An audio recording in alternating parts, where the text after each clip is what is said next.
యేసుక్రీస్తు ప్రభువు సిలువలో పలికిన 7 మాటలు.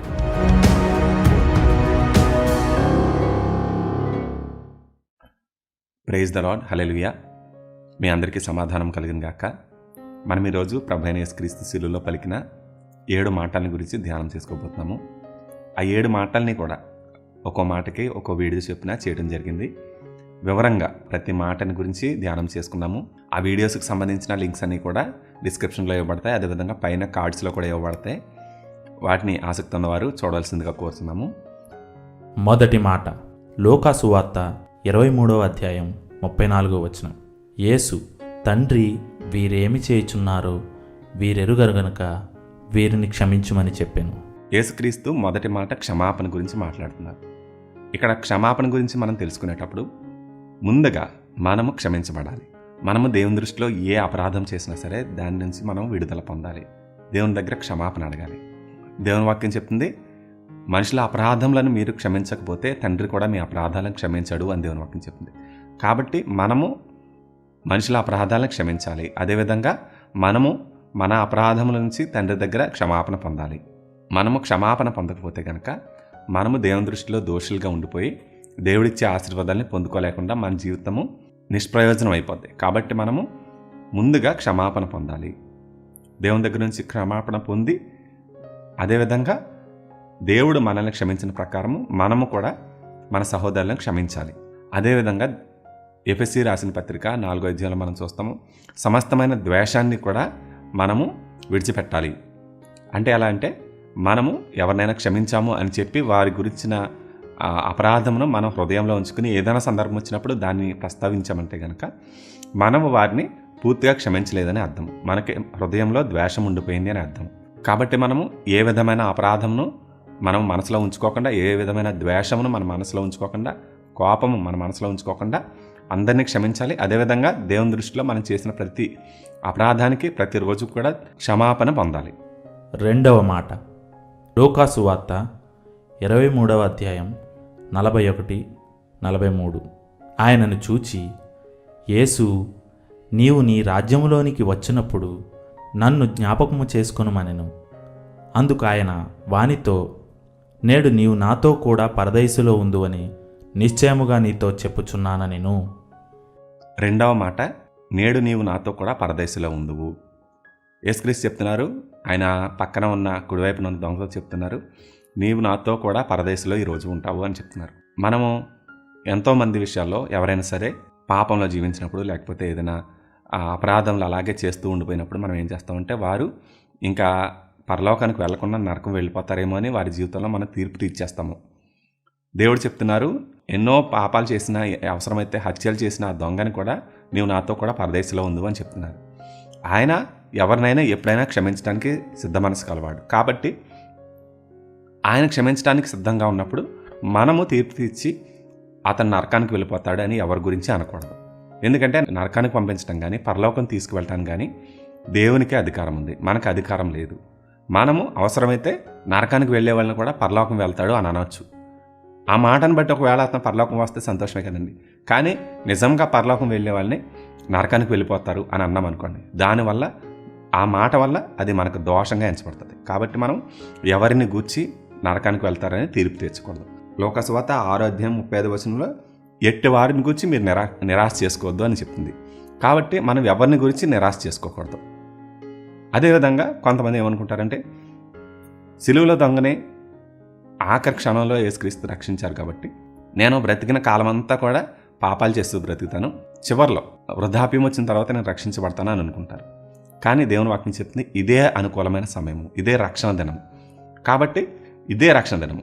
ఒకవేళ రక్షించబడకపోతే కనుక ఈ సిలువలో దొంగను రక్షించినట్టుగా యేసుక్రీస్తు మనల్ని రక్షిస్తాడు అని అనుకోకూడదు మనం. ఎందుకంటే ఆ దొంగకి రక్షించబని అడిగే అవకాశం దొరికింది. మనకు ఆ అవకాశం దొరకముందే మనం నశించిపోవచ్చు. కాబట్టి ఒకటి, మనం ఎవరిని గురించి తీర్పు తెచ్చకూడదు. 2, మనము వృద్ధాప్యంలో రక్షణ పొందుదాము అని అనుకోకూడదు. రక్షణ పొందిన వాళ్ళు ఎవరిని గురించి తీర్పు తెచ్చకూడదు. రక్షణ పొందని వారు నేను ఎప్పుడోకప్పుడు రక్షణ పొందుతానులే అని వాయిదా వేయకూడదు. కాబట్టి ఈ మాట నుంచి మనం ఆ 2 విషయాలు తెలుసుకోవాలి.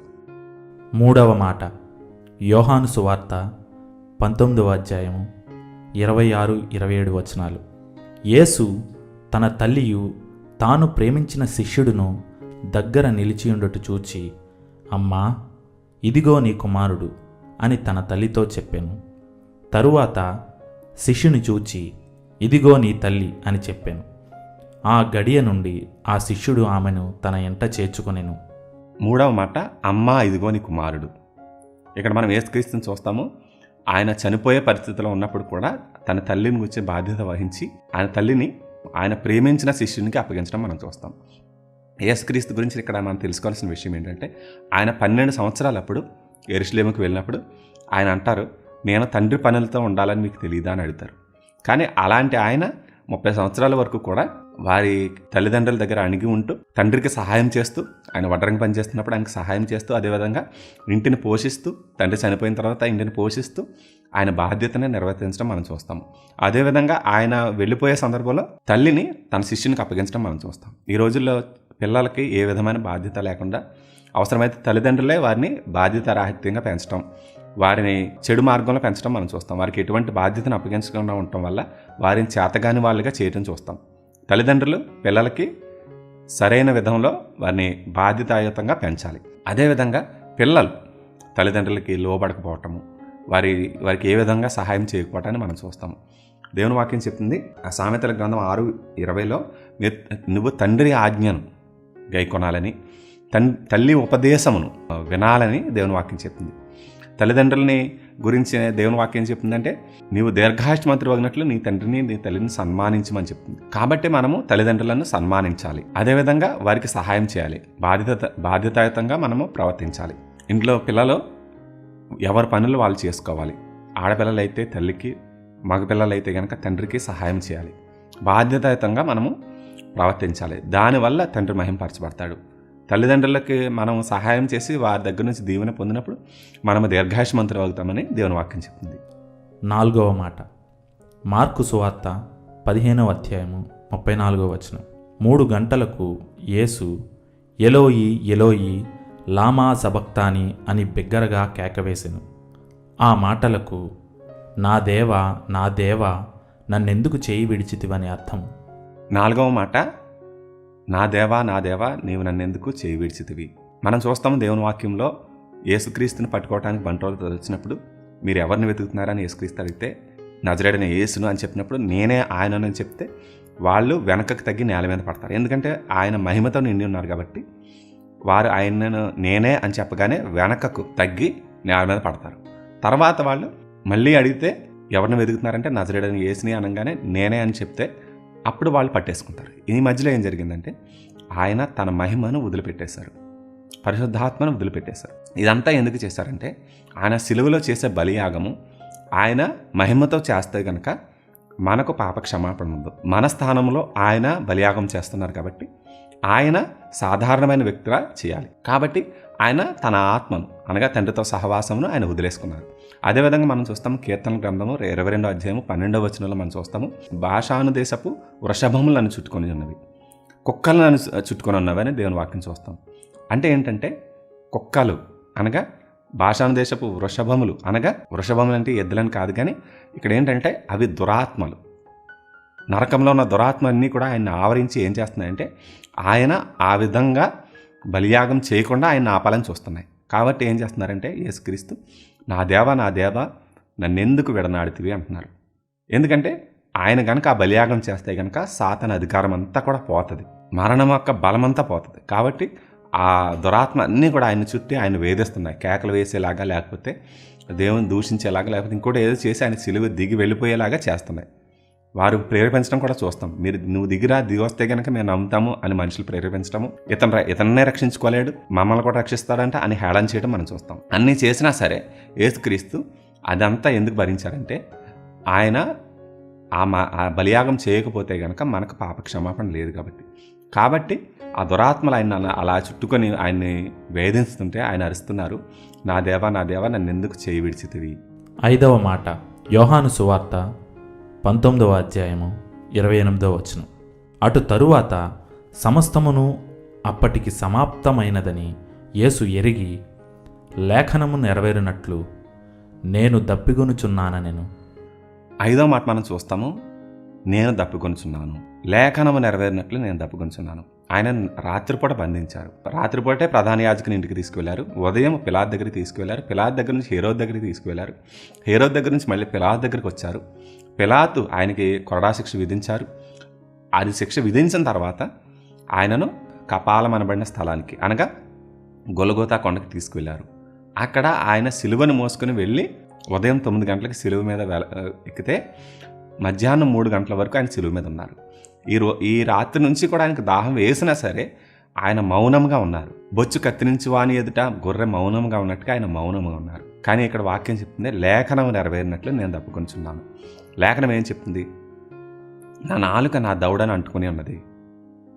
దేవుని వాక్యం చూస్తాం 22వ కీర్తనలో ఆ మాటను చూస్తాం 15వ అధ్యాయంలో, నా నాలుక నా దవడను అంటుకుని ఉన్నది, నా బలం ఎండిపోయి చెల్లపెంకు వలె అయిపోయింది అని చూస్తాము.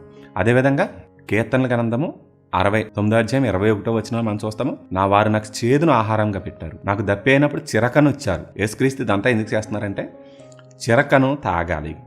ఆ లేఖనము ఆయన గురించి రాయబడిన లేఖనం నెరవేరాలి కాబట్టి మాట అంటున్నారు.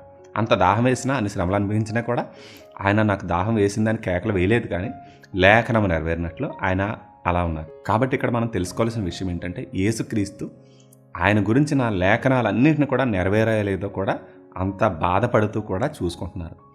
ఆయన బ్రతికినంత కాలం కూడా ఒకే పని మీద జీవించారు. తండ్రి తనను భూమి మీదకు పంపించిన ఉద్దేశాన్ని నెరవేర్చడం ఒక్కటే ఆయన చేశారు. మనం ఎన్నో విషయాల మీద ధ్యానం ఉంచుతాము, లక్ష్యం ఉంచుతాము, మనకు కాని ప్రతి పనిని మనం చేస్తాము. ఇక్కడ మనం తెలుసుకోవాల్సిన విషయం ఏంటంటే యేసుక్రీస్తు తండ్రి ఆయనను పంపిన చిత్తాన్ని మాత్రమే చేశారు.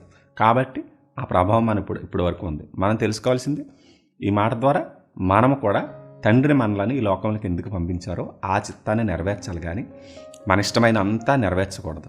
అలా చేస్తే కనుక మన జీవితం వల్ల మనకే ఉపయోగం ఉండదు, దేవునికి ప్రయోజనం ఉండదు. 6వ మాట యోహాను సువార్త 19వ అధ్యాయము 30వ వచనం, యేసు ఆ చిరక పుచ్చుకొని సమాప్తమైనదని చెప్పి తల వంచి ఆత్మను అప్పగించెను. 6వ మాటను మనం చూసినప్పుడు సమాప్తమైనది. సమాప్తమైందంటే ఏం సమాప్తమైందండి? యోహాను సువార్తలో మనం చూస్తాము 5వ మాట కంటే ముందు మనము తప్పుకొంచున్నాను అని చెప్పకముందు మనం చూస్తాము లేఖనం నెరవేరినట్లు. ఆ మాటతో లేఖనాలు నెరవేరినాయి. అంటే సమాప్తమైంది. 1928 ప్రకారం ఆయన గురించి రాయబడిన ప్రతి లేఖనము కూడా నెరవేరింది. అదేవిధంగా రోమీలకు రాసిన పత్రిక 10వ అధ్యాయం 4వ వచనంలో మనం చూస్తాము ధర్మశాస్త్రం సమాప్తి అయింది. ధర్మశాస్త్రం నెరవేర్చడానికి తప్ప కొట్టివేయడానికి నేను రాలేదని చెప్తారు. ఆయన నెరవేర్చడం ద్వారా ఆ ధర్మశాస్త్ర సంబంధమైన నీతి విధి మనకు కలగాలని ఆయన ధర్మశాస్త్రం నెరవేర్చారని మనం గలతీయులకు రాసిన పత్రికలో మనం చూస్తాం. ధర్మశాస్త్రం నెరవేరింది అనగా సమాప్తి అయింది. అదేవిధంగా రోమీలకు రాసిన పత్రిక 8వ అధ్యాయంలో 4వ వచనం మనం చూస్తాము పాపమునకు శిక్ష విధించడం అనగా పాపము అయిపోయింది. అలాగే గలతీయులకు రాసిన పత్రిక 3వ అధ్యాయం 14వ వచనంలో మనం చూస్తాము ఆయన శాపాన్ని నాన్న మీద వేలని ప్రతివాడు శాపగ్రస్తుడు అనగా శాపాన్ని ఆయన సిలువలో సమాప్తి చేశారు. అనగా మనం చూస్తాము శాపము సమాప్తి అయింది. మనం ఏం చూస్తున్నాం? మొదటిగా లేఖనాలన్నీ కూడా నెరవేరాయి, లేఖనాలు సమాప్తమయ్యాయి, ధర్మశాస్త్రం సమాప్తమైంది, పాపం సమాప్తి అయింది, శాపం సమాప్తి అయింది, ఇంకా ఎన్నో విషయాలు సమాప్తి అయ్యాయి. కాబట్టి అవన్నిటిని కూడా సంపూర్ణంగా నెరవేర్చారు. కాబట్టి ఆయన చెప్తున్నారు విజయవంతమైన కేక అన్నమాట, సమాప్తమైనది. 7వ మాట లూకా సువార్త 23వ అధ్యాయము 46వ వచనం, అప్పుడు యేసు గొప్ప శబ్దముతో కేకవేసి తండ్రి నీ చేతికి నా ఆత్మను అప్పగించుకొనుచున్నానెను. ఆయన ఇలాగు చెప్పి ప్రాణము విడిచెను. 7వ మాట తండ్రి నీ చేతికి నా ఆత్మను అప్పగించుకొంచున్నాను. ఇక్కడ దేవుని వాక్యంలో మనం చూస్తాము ఆయన భూమి మీదకి వచ్చి ఆయన చేయవలసిన కార్యాలన్నీ సమాప్తి చేసిన తర్వాత తండ్రి నీ చేతికి నా ఆత్మను అప్పగించుకొంచున్నాను అని అంటాం మనం చూస్తాం. మనం దేవుని వాక్యం చూస్తాము యోహాను సువార్త 10వ అధ్యాయం 18వ వచనంలో నాకు ప్రాణము పెట్టడానికి అధికారం ఉంది, ఆ ప్రాణం మళ్ళీ తీసుకోవడానికి కూడా నాకు అధికారం ఉంది అని చూస్తాం. మనం యేసుక్రీస్తు జీవితం ఎలాంటిదంటే ఆయన ఎప్పుడు చనిపోవాలనుకుంటే అప్పుడు చనిపోగలరు. ఆయన తన ఇష్టానుసారంగా ఆయన ఆత్మను అప్పగించితే తప్ప మరణమునకు ఆయనకి మీద అధికారం లేదు. ఆయన తన ఇష్టానుసారంగా ఆయన ఆత్మను అప్పగించితే తప్ప మరణమునకు ఆయన మీద అధికారం లేదు. కాబట్టి ఆయన తండ్రి నీ చేతికి నా ఆత్మను అప్పగించుతున్నాను అని అనగానే ఆయన చనిపోవటాన్ని మనం చూస్తాం. కాబట్టి ఆయన చెప్తున్నారు ప్రాణం పెట్టుటకును మరలా దాన్ని తీసుకోవడానికి కూడా నాకు అధికారం కలదు అని చెప్తున్నారు. ఇదంతా ఎందుకు చేస్తున్నారంటే అటువంటి అధికారాన్ని తిరిగి మనకి ఇవ్వటం కోసం. మనం కూడా దేవుని వాక్యం చెప్తుంది, ఆయన ఈ లోకమందు ఎట్టువాడై ఉన్నాడో మనం కూడా అట్టివారమై ఉన్నాము అని చెప్తుంది. కాబట్టి మనము ఆయన స్వారూప్యంలో జీవించాలి. మనము మరణకరమైన మాటలను మనం పలకూడదు. ఎందుకంటే మనకు కూడా అధికారం ఉంది. మనము మరణకరమైన మాటలను పలికినప్పుడు మరణం మన మీద ఏలుబడి చేస్తుంది. కాబట్టి మనం బ్రతకవలసిన సంవత్సరాల కంటే తక్కువ కాలంలో మనం చనిపోతాం. అదేవిధంగా మనము చావుని కూడా వాయిదా వేయచ్చు. అవసరమైతే మనము మన జీవితం మీద జీవాన్ని ప్రవచించినప్పుడు, మనం జీవవాక్యాలు పలికినప్పుడు మనం చూస్తాము. యెహెజ్కేలు గ్రంథంలో మనం చూస్తాము, నరపుత్రుడా ఈ ఎముకలు బ్రతకగలవా అని చెప్తే నీకే తెలుసు ప్రభువా అంటాడు యెహెజ్కేలు. అప్పుడు ఇవి ప్రవచించు అని ప్రవచించడం మొదలుపెట్టినప్పుడు జీవాత్మ వచ్చి ఆ ఎముకలు జీవం రావటం మనం చూస్తాము, మాంసం రావటం, అవన్నీ కూడా సైన్యంలో నిలబడటం మనం చూస్తాం. కాబట్టి జీవ మరణములు నాలుక వశము అని దేవుని వాక్యం చెప్తుంది. కాబట్టి మనం ఏం చేయాలంటే మరణానికి సంబంధించిన ఏ మాటను మనం పలకూడదు. యేసుక్రీస్తు చెప్తున్నారు, నా ప్రాణం పెట్టడానికి నాకు అధికారం ఉంది, నా ప్రాణం మరలా తీసుకోవడానికి కూడా నాకు అధికారం ఉంది. ఆయన మనల్ని కూడా అలాగే ఉండాలని కోరుకుంటున్నారు. కాబట్టి మనము ఎప్పుడు కూడా చచ్చి ఎంత తిన్నాను, లేకపోతే చచ్చి ఎలా ఉంది, చచ్చి ఎలా నవ్వాను, చావు అని చావుకు సంబంధించిన ఏ విధమైన మాటని ఏ సందర్భంలోనూ మనం పలకూడదు. మరణమును మనం పలకూడదు. సాతాను అనే మాటను పలకూడదు. దుష్టుడు, నెగిటివ్ అయిన ఏ మాటను పలకూడదు. ఎందుకంటే మన మాటకి దేవుడు అంత అధికారం ఇచ్చాడు. కాబట్టి మనము పాజిటివ్ మంచి ఒప్పుకోలనే ఒప్పుకుందాము, మంచి కన్ఫెషన్స్ చేద్దాం. ప్రతిరోజు కూడా మంచి ఒప్పుకోలనే ఒప్పుకుందాము. ఇక్కడ మనం తెలుసుకోవాల్సిన విషయం, ఆయన అప్పగించితే తప్ప ఆయన ప్రాణము ఆయన నుంచి విడిచిపోలేదు. కాబట్టి మనము తెలుసుకోవాల్సింది ఏంటంటే మనకు కూడా అటువంటి అధికారం ఉంది. దేవుని వాక్యం చెప్తుంది, కొరింథీయులకు రాసిన మొదటి పత్రిక 3వ అధ్యాయం 16వ వచనంలో మీరు దేవుని ఆలయమై ఉన్నారు. 6వ అధ్యాయం 19వ వచనంలో కూడా మనం చూస్తాము దేవుని ఆలయమై ఉన్నారు. అలాగే ఎఫెసీయులకు రాసిన పత్రిక 2వ అధ్యాయం ఆఖరి వచనం మనం చూస్తాం, మీరు దేవుని ఆలయమై ఉండడానికి కట్టబడుతున్నారని మనం చూస్తాం. అలాగే కొరింథీయులకు రాసిన పత్రిక 2వ పత్రిక 4వ అధ్యాయంలో మనం 6వ వచనం, అలాగే ఇంకా కిందకి మనం చూసినప్పుడు ఏముందంటే ఈ మంటి ఘాటములలో మహిమైశ్వర్యము, మంటి ఘాటంలో ఐశ్వర్యం ఉంది. అంటే ఏంటంటే మనము దేవుని ఆత్మతో నిండి ఉన్నాము. కాబట్టి మనము ఎట్టి పరిస్థితుల్లోనూ నెగిటివ్ మాటలు మనం మాట్లాడకూడదు, జీవమును ప్రకటించాలి. అందరికీ మరొకసారి వందనాలండి. ఈ ప్రతి మాటను ఇంత త్వరగా చేయడానికి ఉద్దేశం అంటే అన్నీ కలిపి ఒక వీడియోలో తక్కువ సమయంలో చేయాలని చేశాము. ప్రతి వీడియోకి సంబంధించిన లింక్ కూడా డిస్క్రిప్షన్లో ఉన్నాయి, దయచేసి వాటిని కూడా చూడండి. అదేవిధంగా మార్క్ 317 ఛానల్కి మీరు సబ్స్క్రైబ్ చేసుకోకపోతే మీరు చేసుకోండి. ఈ వీడియోని అందరికీ షేర్ చేయండి. దేవుడు మిమ్మల్ని దీవించి ఆశీర్వదించును గాక. ఆమేన్.